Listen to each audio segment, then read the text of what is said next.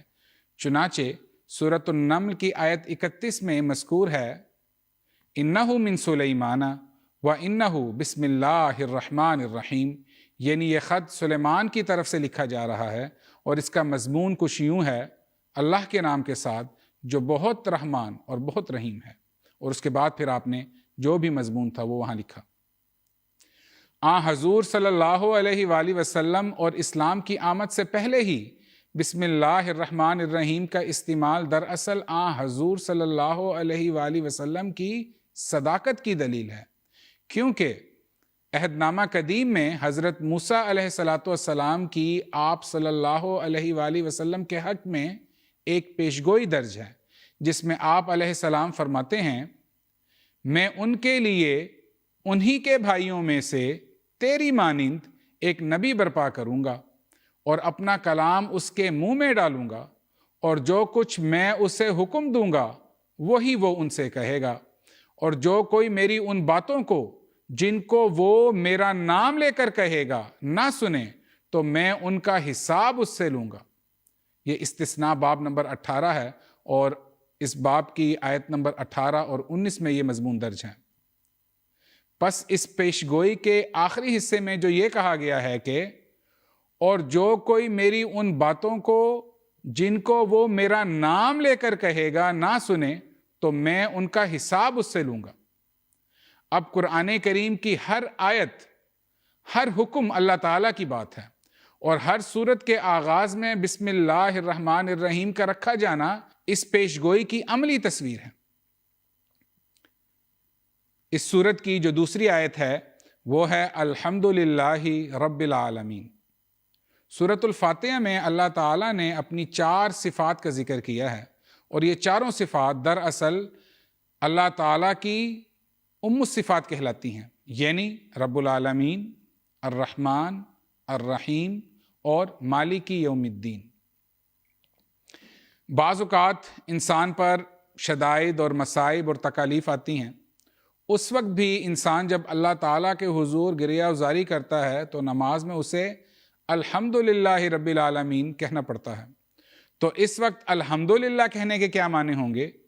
اس بارے میں حضرت خلیفۃ المسیح الاول رضی اللہ تعالیٰ عنہ فرماتے ہیں، دیکھو جب انسان پر مصائب آتے ہیں تو یہ مصائب دراصل اس کے گناہوں کا کفارہ ہو جاتا ہے، اس کے نتیجے میں اسے آخرت میں سزا نہیں ملتی، لہٰذا اس بات پر وہ اللہ تعالیٰ کا شکر ادا کرتے ہوئے الحمدللہ کہے۔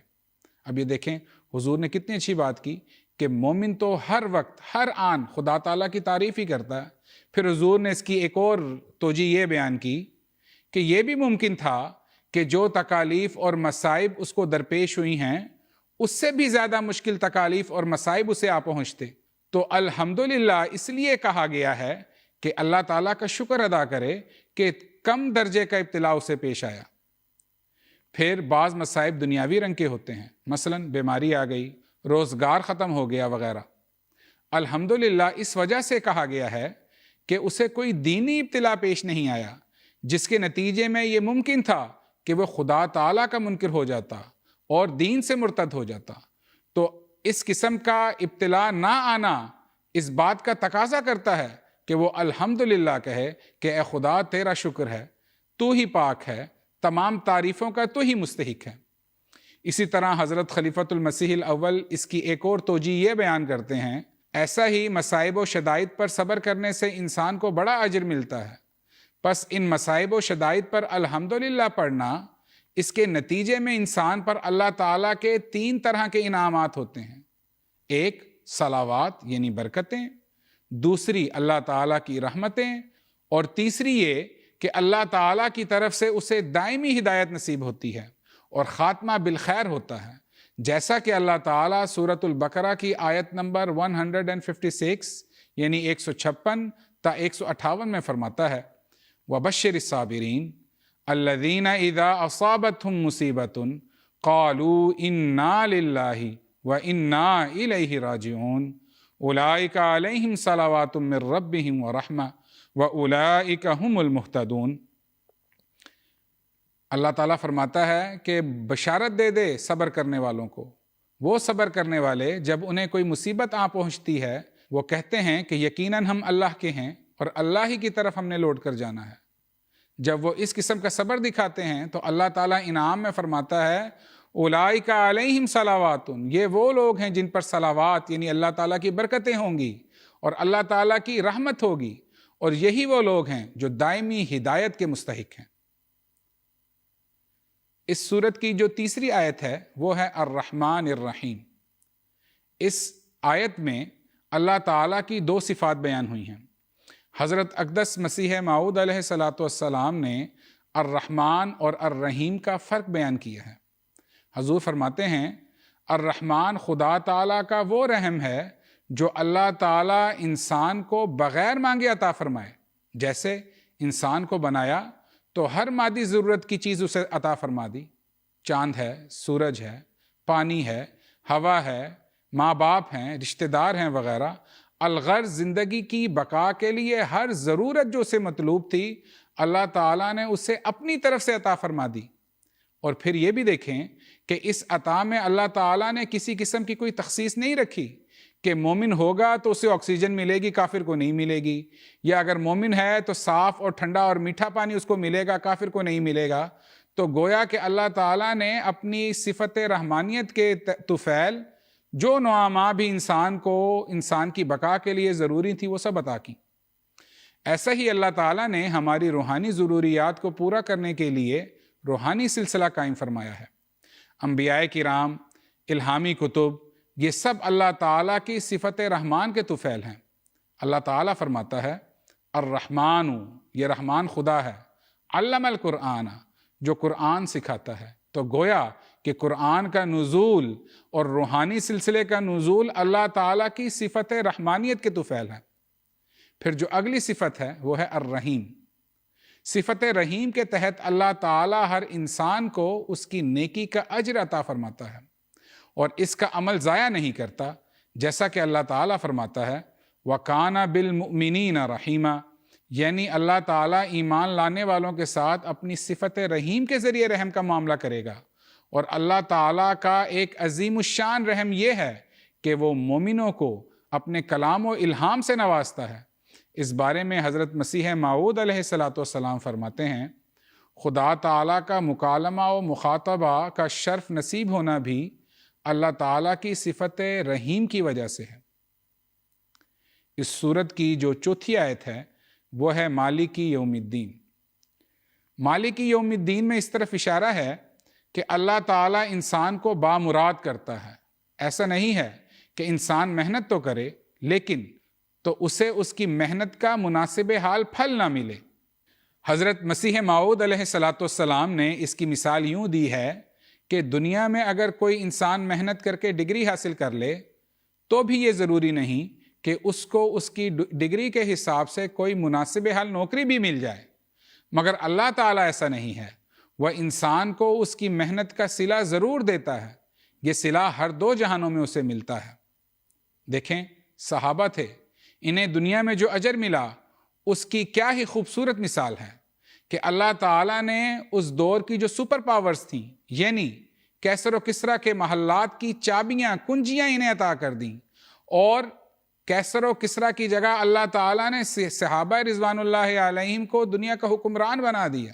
حضرت ابو ہریرہ رضی اللہ تعالیٰ عنہ کا ایک واقعہ روایات میں ملتا ہے کہ وہ ان رومالوں میں تھوکتے تھے اور کہتے جاتے تھے بخے بخے یا ابو ہریرہ، کہ دیکھو کیا دور آ گیا ہے کہ کبھی تو یہ حالت تھی کہ فاقہ کشی سے برا حال ہو جایا کرتا تھا، اور اب اللہ تعالیٰ نے کیسی کیسی نعمتیں عطا کی ہیں۔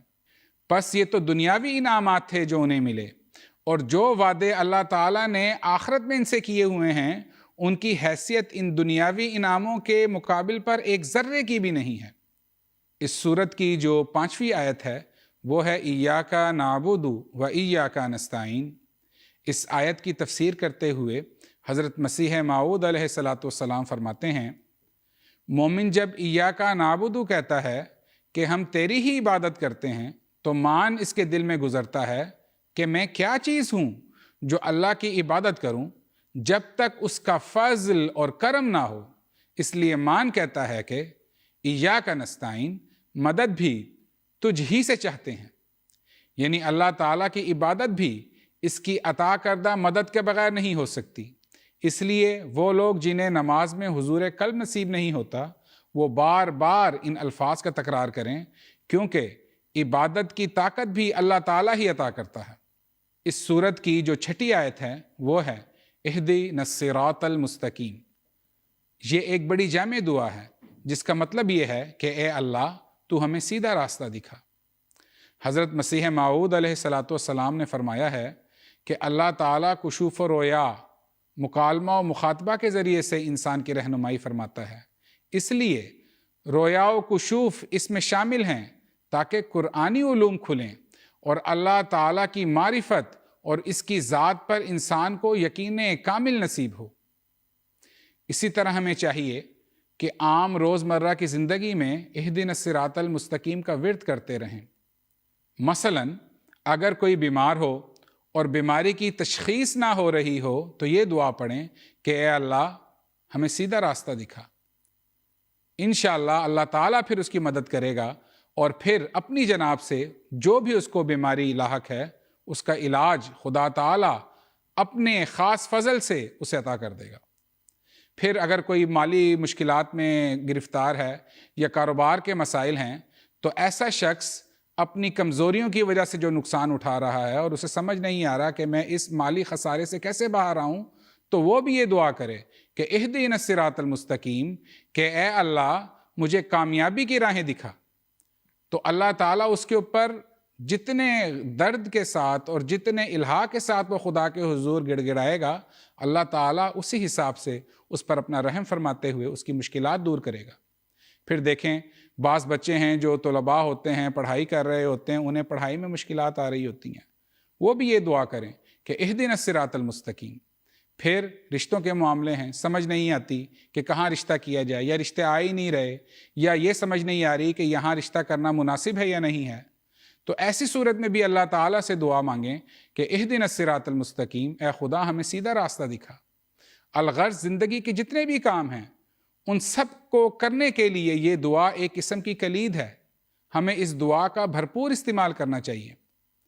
حضرت مسیح موعود علیہ السلام فرماتے ہیں کہ تمام انبیاء اللہ تعالیٰ سے یہ دعا مانگا کرتے تھے، کیونکہ خدا تعالیٰ غیر محدود ہے، اس لیے اس کے فیضان اور فضل بھی غیر منقطع اور لامحدود ہیں۔ حضرت مصلح موعود رضی اللہ تعالیٰ عنہ نے بھی تفسیر کبیر میں یہ نکتہ بیان فرمایا ہے کہ حضور صلی اللہ علیہ وآلہ وسلم بھی یہ دعا کیا کرتے تھے کہ اہدنا الصراط المستقیم، کہ اے خدا مجھے سیدھا راستہ دکھا۔ حضور صلی اللہ علیہ وآلہ وسلم تو بہرحال صراط مستقیم پر قائم تھے، اور اس بات کی گواہی تو خود اللہ تعالیٰ نے دی ہے۔ سورہ یاسین میں اللہ تعالیٰ حضور صلی اللہ علیہ وآلہ وسلم کے بارے میں فرماتا ہے اِنَّکَ لَمِنَ الْمُرْسَلِينَ عَلَىٰ صِرَاطٍ مُسْتَقِيمٍ، یقیناً اے محمد صلی اللہ علیہ وآلہ وسلم تو رسولوں میں سے ہے اور تو صراط مستقیم پر قائم ہے۔ پس حضور صلی اللہ علیہ وآلہ وسلم کا صراط مستقیم پر قائم رہنے کی دعا کرنا دراصل اس لیے تھا تاکہ ہم حضور صلی اللہ علیہ وآلہ وسلم کی اتباع میں یہ دعا کریں کہ اللہ ہمیں سیدھا راستہ دکھا، اس سیدھے راستے پر چلا اور ہمیں ہماری منزل مقصود تک پہنچا۔ پس اس دعا میں تینوں امور شامل ہیں۔ پہلا یہ کہ ہمیں سیدھے راستے کا علم تو ہو، پھر اس سیدھے راستے پر ہم چلتے رہیں، اور پھر اس راستے سے کبھی نہ بھٹکیں، بلکہ ہمارا انجام بخیر ہو، جب ہم اس دنیا سے جائیں تب بھی ہم صراط مستقیم پر ہی قائم ہوں۔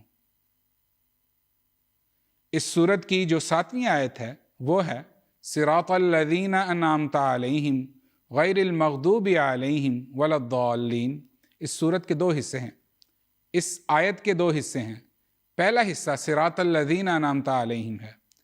اس حصے میں اللہ تعالیٰ نے دراصل ایک پیشگوئی فرمائی ہے کہ ہم اللہ تعالیٰ سے انعامات مانگتے رہیں، وہ انعامات جو اللہ تعالیٰ نے اپنے پیارے بندوں پر کیے۔ اور وہ انعامات کیا ہیں؟ اس کا ذکر اللہ تعالیٰ نے سورۃ النساء کی آیت نمبر 70 میں کیا ہے۔ اللہ تعالیٰ فرماتا ہے وَمَن يُطِعِ اللَّهَ وَالرَّسُولَ فَأُولَٰئِكَ مَعَ الَّذِينَ أَنْعَمَ اللَّهُ عَلَيْهِم مِّنَ النَّبِيِّينَ وَالصِّدِّيقِينَ وَالشُّهَدَاءِ وَالصَّالِحِينَ وَحَسُنَ أُولَٰئِكَ رَفِیقًا۔ اللہ تعالیٰ فرماتا ہے کہ جو کوئی بھی اللہ تعالیٰ کی اور اس رسول محمد مصطفیٰ صلی اللہ علیہ وسلم کی اطاعت کرے گا تو یہ ان لوگوں میں سے ہوگا جن پر اللہ تعالیٰ نے اپنا انعام کیا۔ اور پھر فرمایا وہ کون لوگ تھے جن پر اللہ نے انعام کیا؟ پہلے نمبر پر النبیین، وہ نبی تھے، وہ صدیقین اور صدیق تھے، وہ شہداء اور شہید تھے، وہ صالحین اور صلحاء تھے۔ بعض لوگ یہاں یہ اعتراض کرتے ہیں کہ ماں کا مطلب ساتھ کے ہوں گے، یعنی مسلمانوں میں سے جن پر اللہ تعالیٰ انعام فرمائے گا وہ نبی تو نہیں بن سکتے بلکہ نبیوں کے ساتھ ہوں گے۔ حضرت مصلح موعود رضی اللہ تعالیٰ عنہ نے اس اعتراض کا ایک سادہ اور عام فہم سا جواب دیا ہے۔ آپ نے فرمایا کہ اعتراض کرنے والے دراصل اس آیت پر غور نہیں کرتے۔ جو ماں کا لفظ ہے وہ نبیوں کے ساتھ نہیں استعمال ہوا بلکہ فرمایا مع الذین انعم اللہ علیہم، یعنی اس آیت کا مفہوم یہ ہوگا کہ جو اللہ اور اس کے رسول کی اطاعت کریں گے وہ ان لوگوں کے ساتھ ہوں گے جن پر اللہ تعالیٰ نے انعام کیا۔